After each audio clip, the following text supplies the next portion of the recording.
Walker here, and as you've already heard, we're back with the wonderful Ross Rosenberg, who makes such great radio, really because he always has such great points. Ross, thank you again for coming back on the show. I want to lay a foundation for our listeners that on Mental Health News Radio is that, you know, this is in no way an attack on coaching or life coaching services or anything like that. Or psychotherapists or mental health workers, because this conversation goes full circle into everyone and anyone who provides a supportive counseling professional service. Yes, there's some concern, grave concern for me, because of the amount of interviews that we do and my tendrils into the business world of behavioral health gives me another viewpoint around this field, and then the podcast helps as well. But my concern is around a lot of people that hang what I call, you know, or what is a life coaching shingle, and they haven't really done their work. They haven't really processed their healing after a very abusive, toxic relationship. And that first desire, it happens with almost every victim of this type of abuse. Once you figure it out, what it is, and you start on your healing journey, you immediately want to go help other people on their journey. And I always tell people, suppress that urge until you really get through your healing. What do you think about that? It's kind of interesting. If I may, I'd like to set up a little backstory for how this whole topic even got started, and then I would love to respond to what you just said. I was a part of some email correspondences with people whose name I will keep unknown, and there was a challenge for me stating my clinical opinion on what that person had said. And as a mental health practitioner myself, with 30 years experience with a master's degree and a bunch of letters after my name, and this person not having any mental health experience, but I made a comment and I said they are not correct in their assumption. In fact, they are wrong. And that person, who is a YouTube personality, who's known and appreciated for the most part, attacked me and started to bully me and started to threaten me because my opinion, and it's not my fault, but my opinion carries weight. And so there was a realization that by speaking the truth about someone's inauthenticity, whether it was purposeful or accidental, carried some consequences. So of course I reached out to you as a friend, and you were quite supportive, and we talked about this idea of doing a show, you doing a radio show, and talking about the fakes, the charlatans, the people who are okay, people who are good, and people who are excellent, and then separately from that all is, if you're good, what are you good at, and don't misrepresent that to another domain of education or professional areas of expertise. So yes, I mean, the idea that there are so many people out there who are loving the camera. Here, I got to turn my phone off here. Do not disturb. Sorry about that. Okay. Maybe an angry person just heard us. Are you live? Are we live? No. It felt it in the air.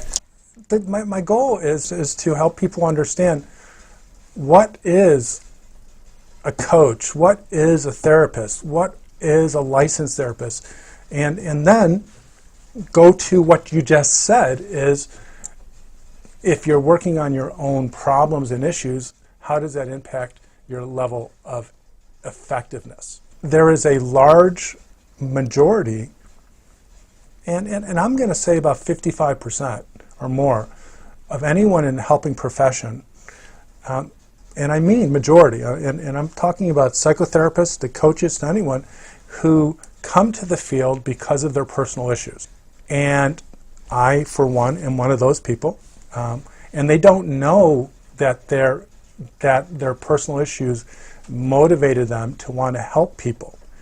But it's without the resolution of your personal issues, or maybe even without the recognition of your personal issues, your level of impact, your viability, your effectiveness is severely hampered.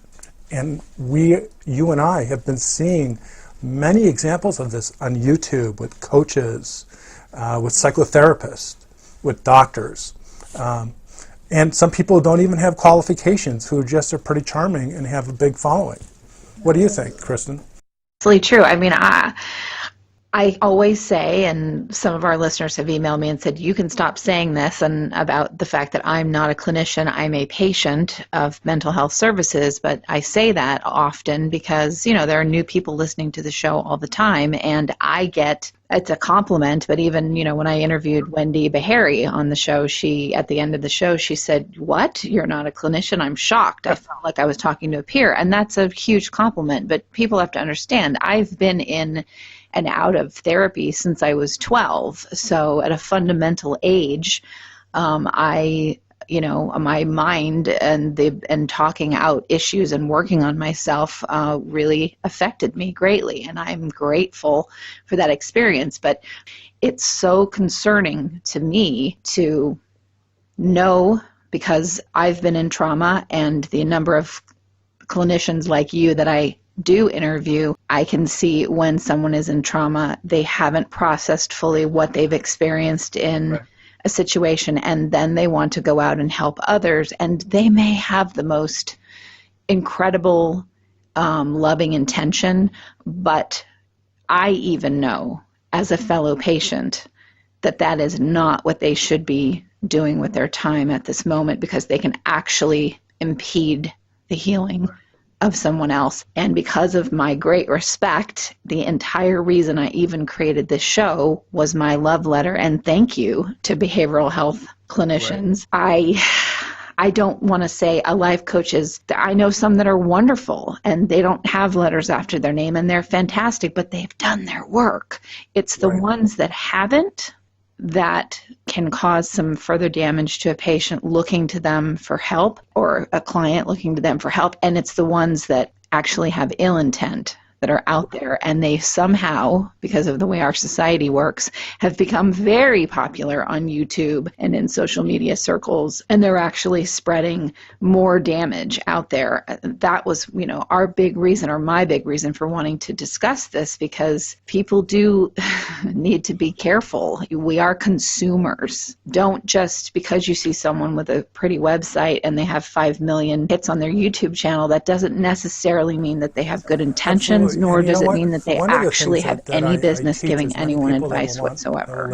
I did a YouTube video, and your listeners might not know that not only did I write the book, The Human Magnet Syndrome, Why We Love People Who Hurt Us, but I also have a YouTube channel with about 95 videos, so it's my passion to teach people.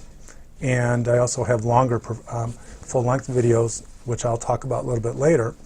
But I did a video, and it's entitled Self-Love Deficit Disorder, or Codependency. It's the new word I made up for codependency. And the reason I bring up that video is that, as a teacher, a supervisor, and psychotherapist, and a big fan of psychotherapy, I've come to understand that we can only see in other people what we know in ourselves, or we have healed in ourselves. And it's that simple. And I quote Abraham Maslow, "To the man who has a hammer, everything he encounters begins to look like a nail." So if you are a person who came out of an abusive relationship with a narcissist, and you're charming, you're good with video equipment, you have some little technical expertise, and you're a good talker, you'll throw up a video, and people will want to hear that. And they will go, well, this person really knows what they're talking about. But they're talking about their experience. But they can't go beyond that unless they've resolved, done the work in psychotherapy. So if you're a psychotherapist or you're a coach and you're working with trauma victims and you have your own trauma in your own history, that usually makes you want to, when you grow up, be a psychotherapist. Right. But you're eventually going to hit a wall, because the wall is you can't know what to do and lead your clients, your patients, your coaching clientele to the other side of healing and trauma integration if you haven't done it yourself. You are blind to it. And that is what I see across the board in all helping professions, from psychiatrists down to coaches, is that they talk about what they know and they're oblivious to what they don't know because they haven't done the work. You think of an alcoholic who's a therapist, and someone comes in for self-esteem, and so he's working with self-esteem, and next thing you know, the client says, I drink about 4 glasses of wine a day. Well, the alcoholic is going to skip right over it because he hasn't really dealt with that in his own life, and he'll miss that, and he'll talk about the self-esteem. Well, it's the same thing with this codependency, self-love deficit disorder, and trauma issues that I'm seeing online. What I will have my hair on the back of my neck come up about is if I'm talking to someone that I know is right in the midst of their trauma after being in an abusive relationship, and they are saying things like, I can walk down the street and every other person I see is a sociopath. And yet they have this huge following, and they're going to start doing retreats for women in abusive relationships or men in abusive relationships, and I cringe. It's not my job as an interviewer to judge that, to pull that, to not put that out there, because I need to be unbiased. I'm offering a range. I mean, why did I interview? I was blasted for interviewing Dr. Jim Fallon, who wrote a book about the fact that he found out he has all the genetic correlates of a prosocial psychopath. I did that because that's what I am, an interviewer. Different information comes out, but a clinician has a different role than I do. And what you said is very scary, and let me specify to your listeners why that is scary when someone who is not a licensed, experienced mental health practitioner bills themselves as someone who is an expert in a mental health disorder, or and then brings clients to that to their website and makes money off them. Well, first of all, let me just say the basics, is that to be a psychotherapist in most states in the United States, and in many places in the Western world, you have to have a master's degree. A master's degree is often 2 years, so that's 6 years of college. This is just not the certificate, the diploma that makes us legitimate. It's the learning, it's the classes, it's the education, it's the curriculum that not only did we have to master, but we had to achieve a certain level of competency as measured by grades. And in graduate school, you not only have grades, but you have practicums or experiences and research. So by the time you get out of grad school, you've had 6 years of college that is specific to mental health. And by the way, a very small percentage of that is just on counseling. Mental health is a very large science to master. So when someone says they're a coach and represents themselves as an expert in a mental health condition, the clients, the listeners, the viewers are not educated on what to look for and what the differences are. And there are many differences. I have to say, and I want to say this loud and clear, coaches who come from certified programs, who stay within their within the guidelines of their profession, are absolutely wonderful, God-sent resources to people. Right. But when you are doing a retreat or you are doing intensive coaching on a mental health disorder, you are misrepresenting yourself because mental health disorders require psychotherapy. Coaching is about identifying weaknesses and challenges and problems and helping people overcome them. And a very valuable resource. It is not solving psychological problems. In a retreat, for example, if something should go wrong and you don't have a mental health background, all shit could break loose. I've been to retreats. Actually, I used to co-facilitate retreats, and people, two of them, and I'm not exaggerating, two different retreats, a person had a dissociative break and kind of felt, flashback to being a child when they were abused. And because the psychotherapist was on hand, they were able to handle that and bring that person back to safety. If someone wasn't there, one result could be self-harm, suicide, or other type of consequence.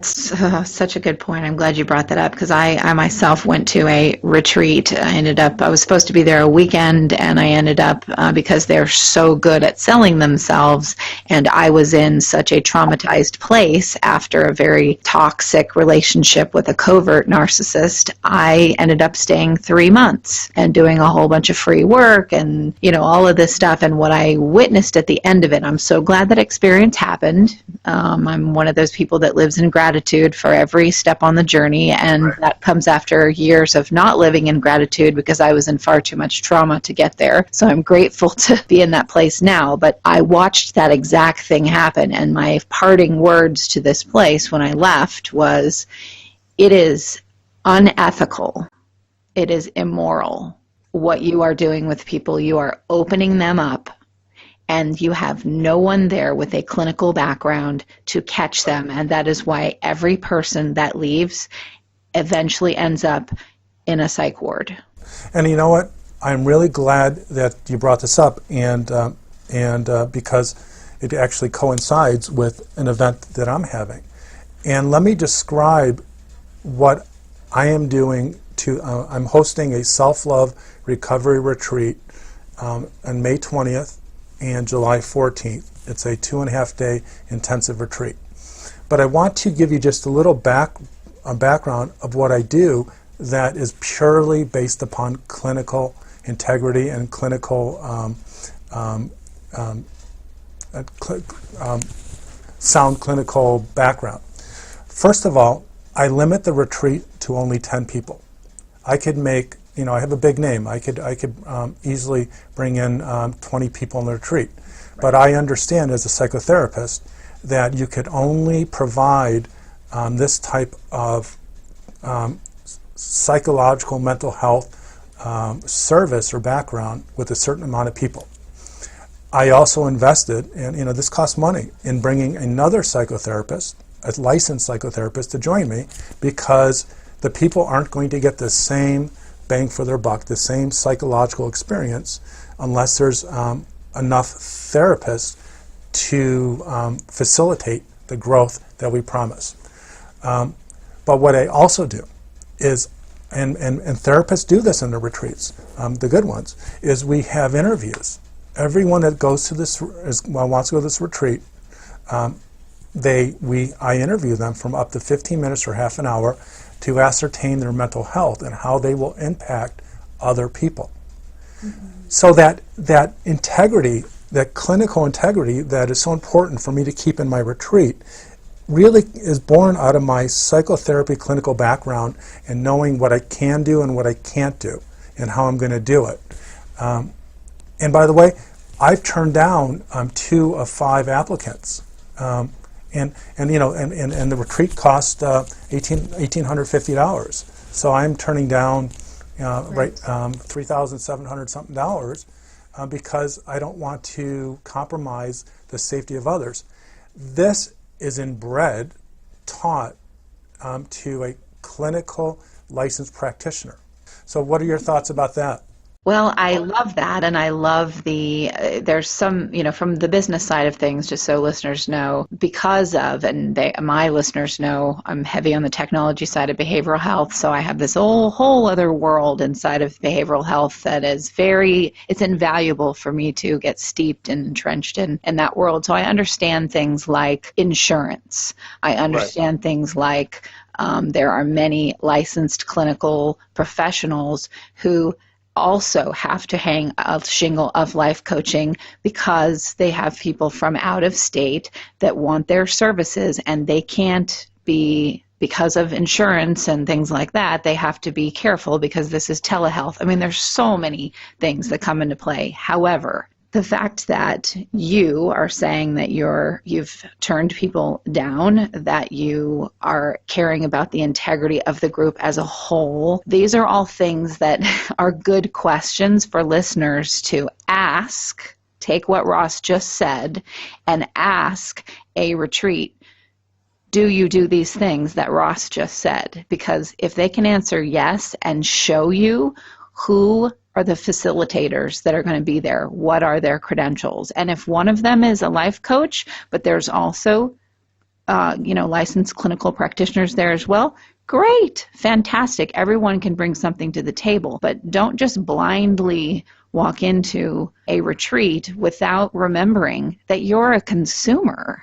And your safety is important too. And if you don't have people running these retreats that take the time to think about your safety and the safety of everyone else, then those are not retreats that I would recommend that you go to.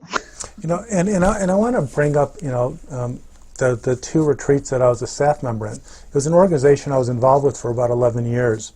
And it's not a professionally run organization, but they had a rule that every retreat, it was a 2.5-day weekend retreat, they had to have a licensed psychotherapist at the retreat.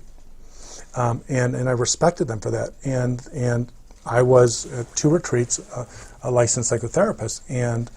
But so now let's talk about the difference of a licensed psychotherapist, certification, and credentials. So is that okay to move in that direction, Kristin? Absolutely. So first of all, not all degrees are the same. And I'm not going to give all the information, but whether it's an LCSW, an MSW, an LMFT, a psychologist, a psychiatrist, but they all have different backgrounds in different education in different schools that have different curriculums. So if you're going to seek a therapist, do some research and find out the differences between the degrees. Not all degrees are licensed. A person who is not licensed is not held accountable by a licensing organization. In other words, if I'm an LCPC, you can be a licensed psychologist, a licensed social worker. If I should do something bad or unethical, you can go to the licensing board and complain, and I could be punished, which could include having my license taken away. That is hugely important, that type of accountability. Not only are there clear standards that we have to follow, but we're held accountable. If you have a license, you also have to meet an ongoing educational requirement. And most of us have 30 hours every 2 years. So the point is, the license in itself actually means something. Someone who is certified, that's a really tricky topic. You can be certified in something like what I have, a certified sex addiction treatment provider, And I spent over $12,000 seeking that certification, and it took, I had to fly out 4 times to Philadelphia and do 4 5-day training modules, and then have to do 30 hours of supervision. Right. So my point is, certification programs are not all designed at the same level of accountability and the same level of education. So letters and license are important, but buyer beware. Know what those letters are and ask questions. This brings up such a good point as well, because I have interviewed people who have been abused by their very credentialed therapist, because, there are many people out there with a ton of letters after their name, and they are also abusers. That can be in any profession. Here's the big key difference. When I was at my retreat, there was no board, no governing board that could do what you just said and remove a license and have some kind of punishment to the people that were providing quote unquote healing services. But I have been to therapists that were extremely damaging, and I did complain about them, and they were held accountable. Thank goodness that's only happened a couple of times, and these were people with, like I said, a lot of letters after their name. But the difference is, I didn't have a place to go with the retreat, but I did have a place to go with a licensed clinician, because they're held to an actual standard for the services they're giving people. Well, more than a standard, they're held accountable. I mean, yes. A psychotherapist's worst nightmare is to have a complaint against their license. Just the complaint itself is not only humiliating, but just the fact that someone's looking into your business, and they're not going to let it go until it's done. And now I want to kind of shift a little bit and say, you can be, and I just want to put it out there, you can have all the licenses and credentials and still not be mentally healthy. Yes. And it's important. And this is the hard part. You can't see in other people what you don't see in yourself. So if you have a severe case of self-love deficit disorder, trauma, and you are oblivious to the problem, which is why you need psychotherapy, you're not going to really know what makes a good psychotherapist in this area, because you're kind of lost in this area. And that's where we have to educate our people, our clients, that just because someone has a degree, a shingle, a YouTube show, anything, we have to get outside validation. Reviews, recommendations, because anyone who does the work, whether it's to be a coach or to be a psychiatrist, and the reason I say psychiatrist, because they have, of all the mental health workers, they have the most education. But the nature of our business is we're one-on-one, no one sees what we do, our sessions are not taped, and no one knows if we're good or bad except the people in our session. And this is where getting recommendations for psychotherapists is so important. There's so many out there. Same with coaches. My wife, and I want to mention his name, Chuck Silverstein. Oh my God, what an incredible coach. He changed her life. Right. He helped her learn to find a passion professionally that she was missing, so it renewed her interest in her job.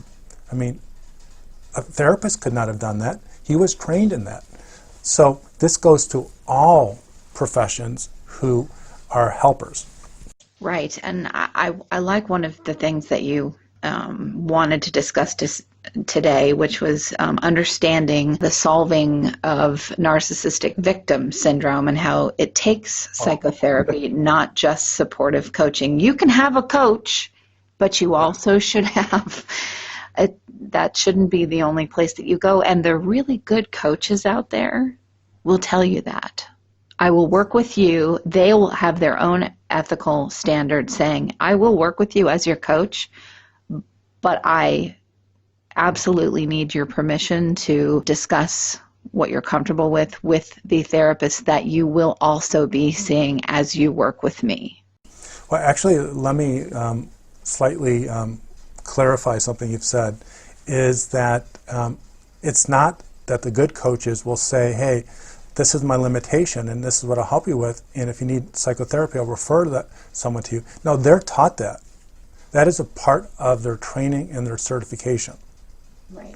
The problem is the ones that are more interested in money and are less accountable to standards, they want to make a living. They want to do what everyone else does. And to make a living, you have to have a lot of clients. And when you refer a client out to psychotherapy, that usually ends the coaching. Right. And not always, but sometimes.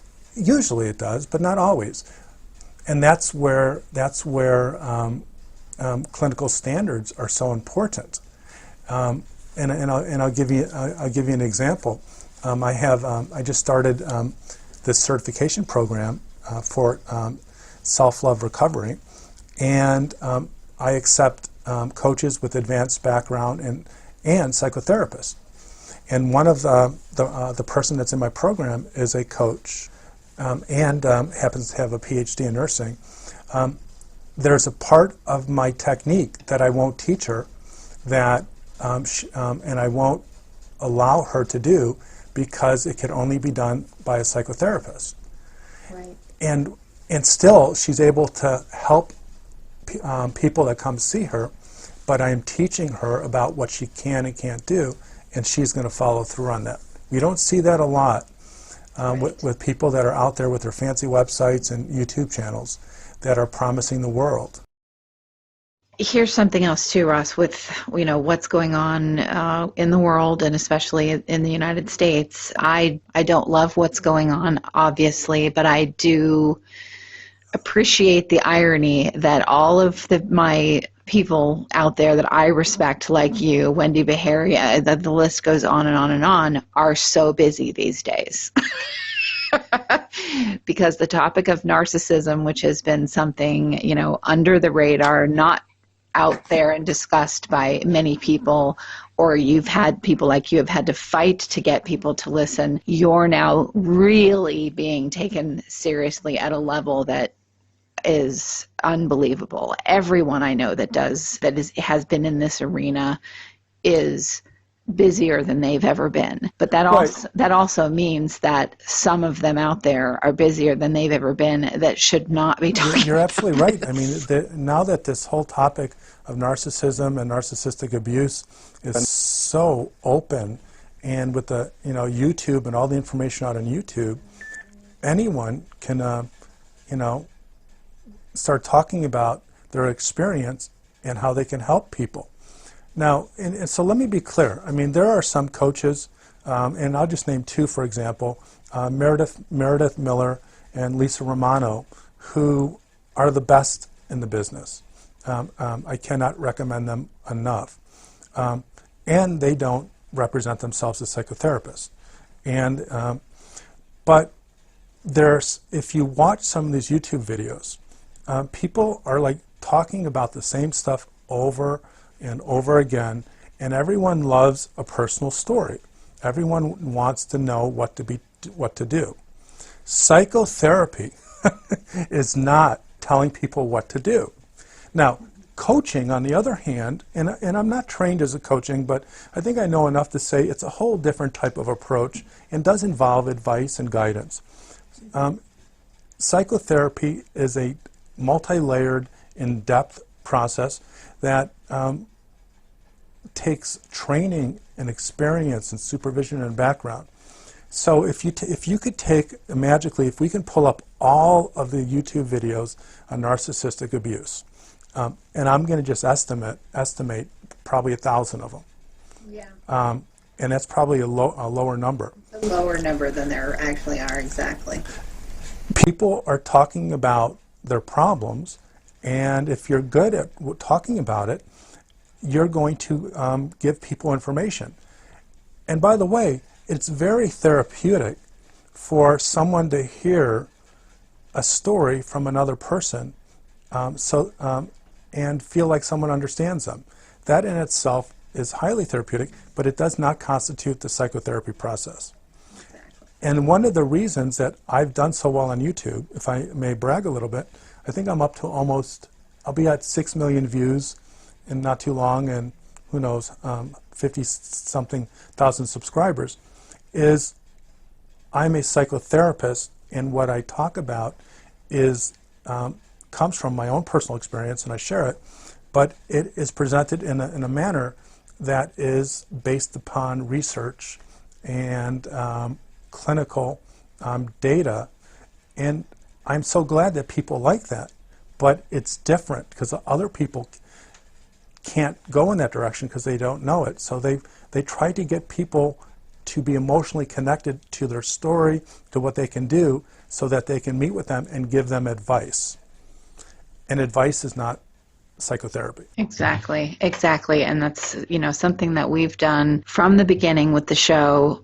Like I've said, I've repeated it too many times. It's annoying, but I will keep repeating it. I'm not a clinician. So when we get the mass amount of emails that we get from people wanting advice, they feel a kinship with me because I share my personal story, as well as the other regular guests that I come on, and even the not so regular guests that come on that are clinicians that share their personal stories as well. There's a kinship that they feel. The first thing that I do is send someone to a therapist, and I have clinical professionals on my team because I just want to make sure that, and I've never taken money ever for any kind of coaching service or giving advice. I literally have just shared my own story amongst, that's another thing, Ross, you can get out and you can do a YouTube video and it can just be you talking about trauma, PTSD, narcissistic victim syndrome, self-love deficit disorder, because you have the work, the clinical hours, the CEUs, all the degrees, all of that behind you. I've never gotten on a show by myself and talked about this kind of stuff. I always have a clinician with me or a guest. You're consistently modest, and that's good, but you're actually a lot more than just a patient. And I want to delineate delineate the difference of being having wisdom and having information. You can have information and teach other people and not be a psychotherapist. And I'm not trying to be an elitist by saying, only come to people like me or you're going to be screwed. And by the way, I'm not even accepting clients anymore, which is why I created, the Self-Love Recovery Institute and the library of full-length videos, not my YouTube channel, which only has excerpts. But information is important, and anyone can give good information. And you give good information. And you could even say things that are what other psychotherapists would say. But you always qualify them by saying, I'm not a psychotherapist. And what that tells a person is that you are speaking just from your personal background. Right. But if you said, I am a psychotherapist, I am a licensed psychotherapist, that background adds weight to anything that you say. So I wouldn't, don't discount your contributions and the information you give, because you know and impart a lot of good, clinically relevant information that most psychotherapists don't know. You're just not representing yourself and being accountable to the professional standards. So you're a patient, and so am I. If it wasn't for my two failed marriages with pathological narcissists and all my psychotherapy, where would I be? So, right. So information's important, but to heal, to solve problems like narcissistic abuse, and I won't even take up any time on this show because we've talked about it before, nothing is as simple as people want it to be. Psychotherapy for something like that can take up to a year, maybe longer. Absolutely. And there's no shortcuts. I wish it was shorter. I mean, it would only help people and even help my career. So it's not about wanting more clients to go longer, but there's no shortcuts, and psychotherapists understand that. Right. I tell people, the one thing I will say when they say, my God, it was only a 6-week relationship and I still haven't healed yet. And I say, well, how long ago was it? A month ago. And I'm like, okay, here are some numbers and some emails of some therapists because it's going to take a long time to heal. And should you embark on that journey, you are going to find gold within yourself, but it's hard work and it's dirty, but it's worth the journey. And that's why so many people with self-love deficit disorder that end up in these relationships can have the most amazing, incredible, enriched lives. I am grateful for the horrendous trauma I went through in these awful relationships because of how happy I am today. Right. But you know what? That road to happiness was paved with a lot of pain and a lot of hard work. No easy road to solving a complicated problem. In fact, that's precisely why I changed the name and even trademarked it from codependency to self-love deficit disorder and created a theory, and it's on YouTube and also my training website. But this is, most people look at codependency as a bunch of symptoms, but they're, the problem, but really they are a symptom, and the symptoms are a relational disorder, an addiction, pathological loneliness, core shame, and at the very bottom is attachment trauma or trauma that is repressed or unconsciously known to the client. And what that does is it opens up a better understanding for the problem, which everyone seems to love, whether it's on YouTube or my clients. It's not like they're saying, oh shit, codependency is a lot quicker and a lot easier, I want to stay with that. No, they like the whole concept of self-love deficit disorder because it fits their experience. So we're solving not the habit of choosing narcissists and staying in that relationship even when they treat you like crap. We're solving the problem at the very core, which requires training and experience and in the actual foundational cause of a problem.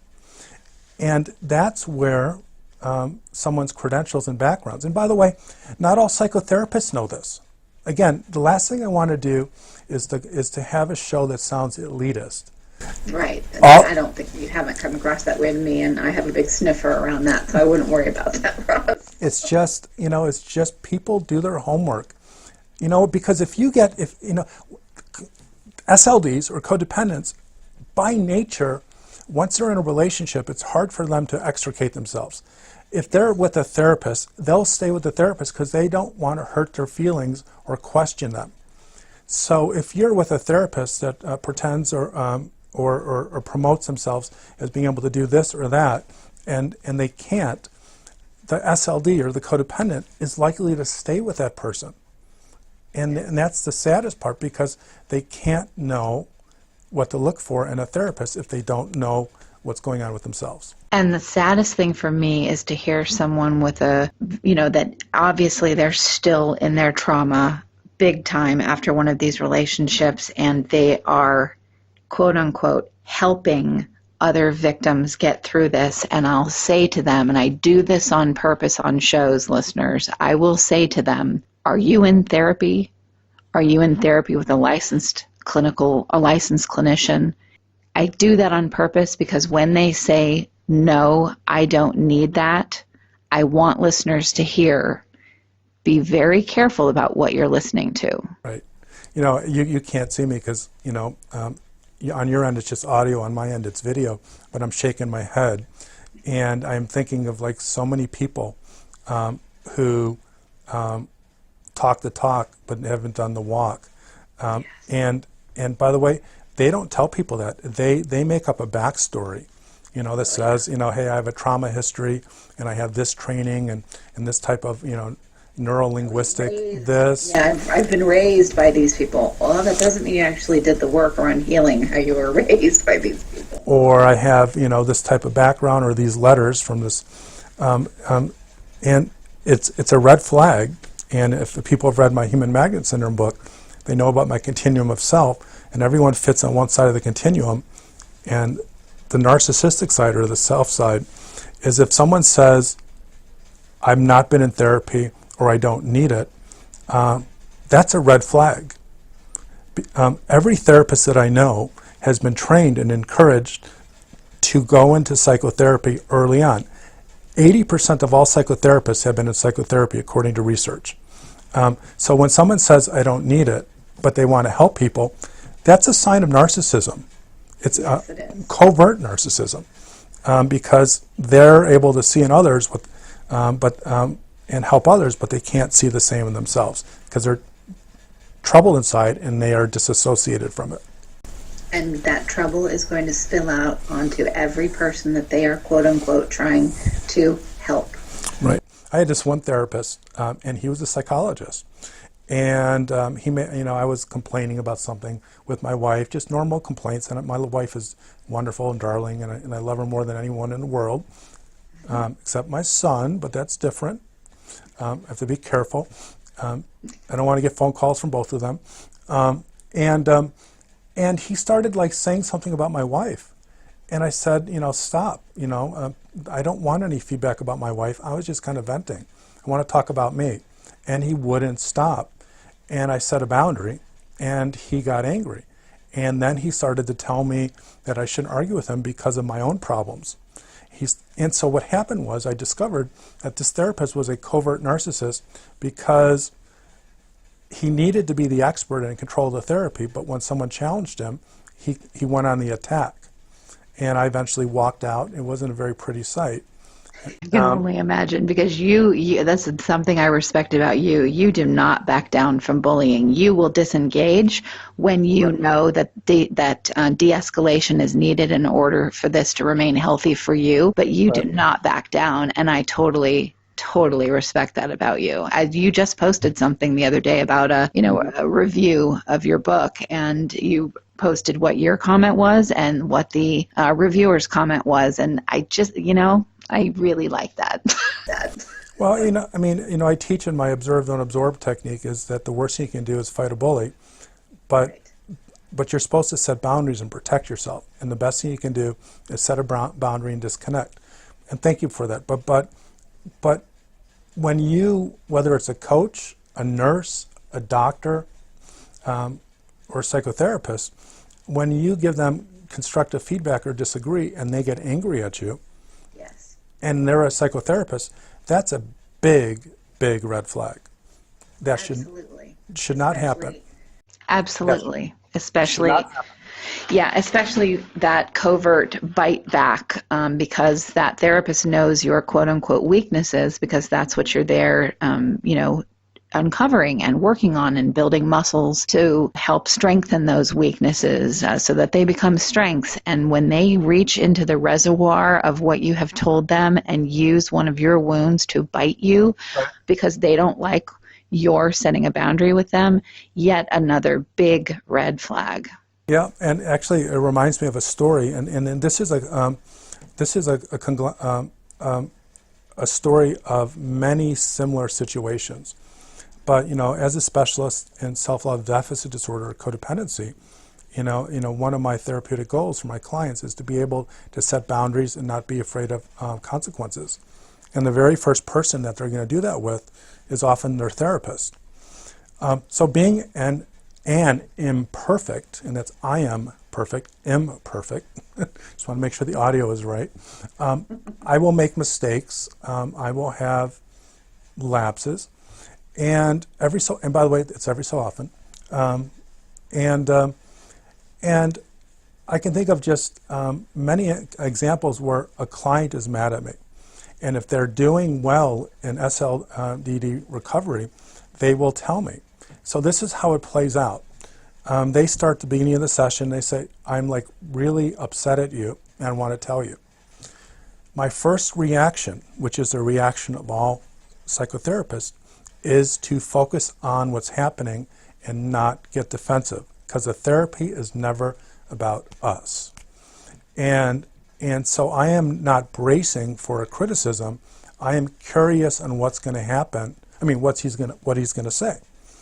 And at the same time, I want to reinforce his risk, because if he can do it with me, he might be able to do it with someone else.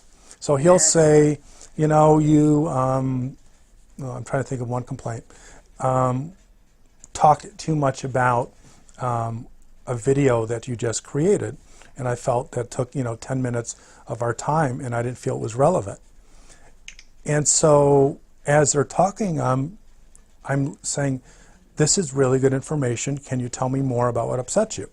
So long story short, they felt completely listened to in a way that was not reactive. Because an SLD, a codependent, has a life history of when they give someone constructive or critical feedback, they're always punished. And then I responded by saying, do you mind if I give you my reactions to your feedback? And they, of course, say yes. And I say, that was helpful to me because I am so happy that you felt comfortable in telling me why you were mad at me. I said, this is a milestone. I said, I don't care if you're completely right or I'm completely right, but the fact that you said this, you did it so perfectly. And you can see that they smile and their shoulders kind of loosen up and they sit back and I said, good job. A lot of people are going to be like me. And if they're not pathological narcissists, they're going to listen to you, and some are going to feel bad, and some are going to talk to you about it. And then I say, may I now respond to my reaction to your constructive feedback? And I delineate constructive feedback is giving information to someone about things you might not be happy about in order to build the relationship and to help yourself, versus criticism, which is information that's meant to make someone feel bad that points to what's wrong with them. And I said, your constructive feedback was helpful, but I don't completely agree with this part. And then I will share with my experience and we have a conversation. At the very end of the session, I kind of wrap it up by saying, this is what happens in a real relationship. And even if I was completely wrong, and I apologize, which is sometimes my reaction, and other times it's an experience, that an empowered, affirming experience. And that's what psychotherapists often do in situations like this, because they don't make it about themselves, they make it about their client. Exactly. Exactly. I'm thinking of the long trail of therapists that I've had where that is not what happened, where I stood up for myself and the person got defensive, and I'm remembering the ones that didn't, and that were, like you said, they were so proud of me, knowing my history of not speaking up and using my voice and saying, what went on for me, that first they were so proud of the work I was doing, that I could get to a place where I could tell someone I respected and had this level of trust with, because they're my therapist, that I didn't like something that they said. That was the very first reaction, and those are the ones that I remember, and those are the ones that helped me heal. Even if I was quote unquote wrong, the way that they handled it was what made all the difference. Yeah, psychotherapy, and we're taught this, and is really a replication of the parent-child relationship. In fact, we often use the term transference and countertransference. And I won't go into that in detail, but psychotherapists who are familiar with those dynamics know that we are the first people, perhaps ever, that were unconditionally accepting and safe with whom the clients interact. So that by itself, just the acknowledgement of our role in the client's life as a safe, compassionate, accepting person, non-judgmental, is in itself psychotherapy. And of course, there is the psychotherapy. And so we have to be on guard when our clients have a reaction to us. Because if we are elevated unconsciously to this parent figure that they never had growing up, the transference, and I am 10 minutes late to a session and they're really angry at me, I know that it's not about me. That's a transference. It's about them feeling unimportant, them feeling, expendable. And so when a therapist stays connected to the role, that it's not personal, that they are in some ways a representation of, a parent, then you can reflect back. And I would say to that person, well, I'm sorry that you're mad at me. I had a crisis. I'll try not to be late again. But I'm wondering, how often do you get angry when people are late? And what does that mean for you? And next thing you know, we're talking about how they feel so unimportant to other people, and that very interaction yields major insight in psychotherapy. Well, that all started because you didn't take it personally. And if you're a pathological narcissist or struggle with narcissism and you react to constructive feedback or criticism, you've just lost a therapeutic moment. Absolutely. Oh, well said. Oh my gosh. We are going to have some excellent memes that come out of this, Ross. I just want you to know that my chief editor she loves listening to the shows that I do with you. She's like, okay, how many quotes should we do where we don't look like we're just doing commercials for Ross? I mean, we need to be. I'm for that. You know you are. In fact, I want to end with the big commercial for me. People already know about my book, The Human Magnet Syndrome, Why We Love People Who Hurt Us. YouTube has a lot of information, but it's only excerpts of larger seminars. And so on my website, selfloverecovery.com, which is the Self-Love Recovery Institute, I am selling, right now we're up to about 12 full-length seminar videos that go between 2 hours and 6 hours that go into depth as training or educational instruments. They're just so when people call me and say, can you help me? And I say, unfortunately, I'm not taking new clients. I will turn them to my videos because that's the next best thing. Because the same type of integrity I put into my psychotherapy, I put into every video I make, whether it's a short clip for YouTube or it's the full length of videos on selfloverecovery.com. So that's my commercial. And thank you. And thank you. Well, Ross, we always have a good time. I love the fact that we can go plunge to the depths of the ocean and come up and have a giggle and then go right back down into it. And that always makes for a rush for me, why I love doing what I do. So thanks for, coming on and playing with me in that arena.